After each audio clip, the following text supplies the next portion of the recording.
আসসালামু আলাইকুম গাইস, দেখুন আমাদের লক্ষ্মীপুর জেলাতে কি পরিমাণ বৃষ্টি হইতেছে। পুরো বাংলাদেশে হইতেছে কিনা আমি জানি না, বাট আমাদের লক্ষ্মীপুরে প্রচুর পরিমাণে বৃষ্টি হইতেছে।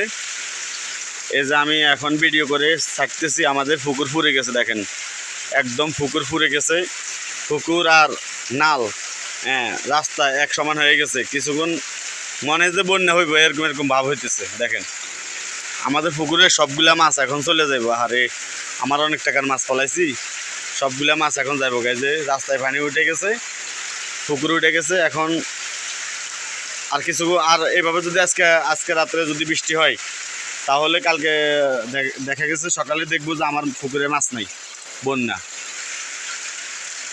এইভাবে টানা বৃষ্টি হইলে মানুষের অনেক কষ্ট হয়। অনেক যারা নিত্য প্রয়োজনীয় খাবার ক্রয় বিক্রয় করে, তাদের জন্য অনেক কষ্ট হবে আর কি। বিশেষ করে তাদের জীবনটা খুব কষ্টে যাবে।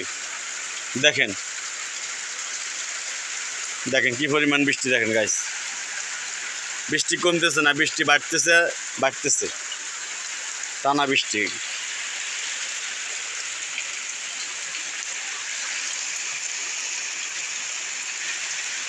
এই যে ক্ষেতের পানি আর রাস্তা সমান হয়ে গেছে। আর আর আর কিছুক্ষণ পরে কিন্তু হয়তো বন্যা হওয়ার সম্ভাবনা বেশি। এই আমাদের পুকুরের পানি রাস্তার সাথে, দেখেন এই